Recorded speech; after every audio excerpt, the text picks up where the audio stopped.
Hashtag don't believe the unnamed men. Can we get that trending? All right, Wonder Woman 1984 back in the news again, this time with an article from Screen Rant. For people who don't know, Wonder Woman 84 came out on HBO Max, and definitely not a great movie. Is it the best movie ever? No. Is it the worst movie ever? No. And I've had people ask me what were my opinions on it, and I guess I'll just do that right here instead of making a separate video. Wonder Woman 1984 is not the film that you think it's going to be. This statement is true whether you are a feminist or whether you're, a male chauvinist or whatever you wanted to call it. It is not the feminist powerhouse that some people are hoping that it's going to be, and also it's not DC garbage. The film is just okay. What works for the film? Gal Gadot is gorgeous. Her acting is, it's okay. Pedro Pascal just hammed it up as the villain the entire time. Whether or not you care about his parallels to Trump is a whole nother story. I think it was a little flimsy. Flying scene, I thought it was actually well done, and the music that they use is a personal favorite of mine, which I believe I first heard in Sunshine, by John Murphy, I think, who did the soundtrack. Chris Pine is, he's doing Chris Pine, right? I mean, that's kind of what Chris Pine is known for. He's doing his thing, and he sort of has good chemistry with Gadot, even though I think it was better in the first film. There's all the positives about Wonder Woman 1984. What doesn't work about the movie? Well, first off, the plot pacing is terrible. We're talking an hour and a half in between action scenes. That's ridiculous for something that's supposed to be a blockbuster. Certain scenes are super clunky, and that's from a directing and from an editing perspective. The CGI, man, this was terrible for a $200 million film. And as I said, the action scenes just weren't good. And the ones we did get, they just weren't good. The final battle between Wonder Woman and Cheetah, terrible. Also, speaking of Cheetah, I think Cheetah was wasted as a character. Her descent into evil was lacking. I just did not believe that shift. Overall, Wonder Woman 1984 was rushed and average. So, Patty Jenkins, step it up. All right, so let's go back to the Screen Rant article about Wonder Woman 1984 director defends the controversial Steve Trevor storyline. Now, before I start with this, I don't care. I just don't care about the inhabiting someone else's body. I'm not shocked. I'm not angry or anything like that. I think for the most part, we have seen these in movies probably all our adult lives and our children's lives. It's not a big deal. So I think some of the big issues is the hypocrisy that gets created by, this Me Too movement. And just, imagine if this unnamed character was a female, what would actually happen? The internet hate, the blue-haired land whales would attack. For those who don't know, in the movie, as we see on the screen, the guy on the right, he plays an unnamed man. Steve Trevor, which is Chris Pine's character, comes back from the dead and kind of poltergeists him, inhabits him, possesses him, not poltergeist, possess. And then, of course, Gal Gadot sleeps with that guy. Of course, the guy wasn't consensual, right? He was being possessed.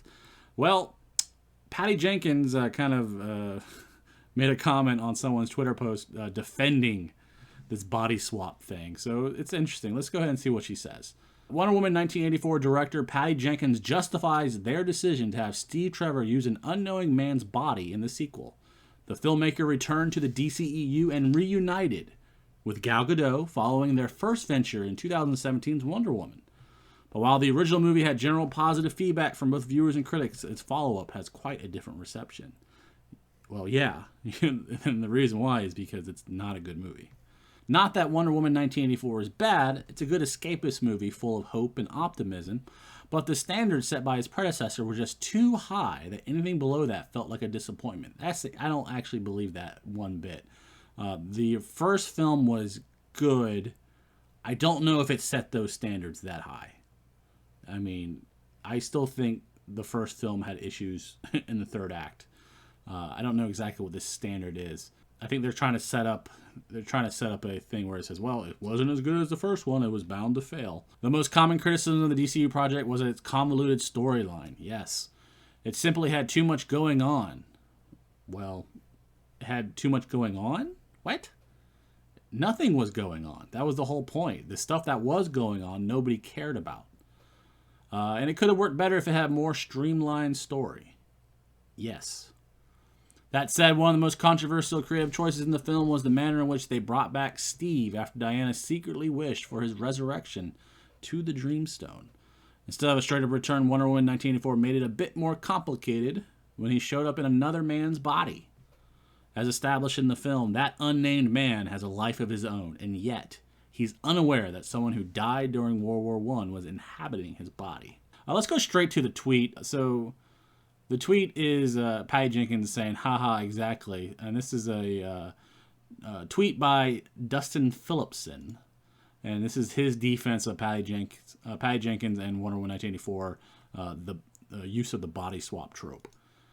I'm linking the wiki to the body swap movie genre. If you can't see that Patty Jenkins was playing with that trope and even intentionally pointing out the problematic nature that all these movies have to skirt around, then I think you need to re-examine a beloved 80s fantasy movie like Big with Tom Hanks, where he, as a 12-year-old in an adult body, has sex with an adult female, making her statutory rapist by default. Wow. Okay. Yeah, maybe both films are problematic. That actually doesn't really say much about the current Wonder Woman film. Big, I guess most people herald Big as a classic, I guess, maybe. Of course, the double standards, right? Men double standards. Maybe that's what's going on here. And number two, the movie implies that if you revoke your wish, then much of the impact of your wish is revoked. Wait a minute. Much of the impact. Hence, even the sex Diana had with the guy possessed with Steve may have actually been eradicated from the movie's fabric of reality. Okay, still happened. I think this is a kind of a loose defense. Patty Jenkins agrees with the defense. I think it's all out of fun.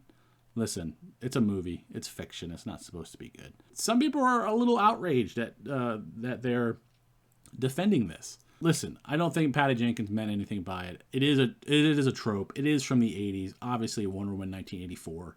It borrows heavily from some of these 80s movies. Not that big of a deal. All right, guys, if you enjoyed everything you just heard or you want to hear more, please subscribe and comment and thumbs up and all that other things that YouTube makes you do. We are all chasing that algorithm, and anything you can do to help me, I would appreciate it. So have a good one.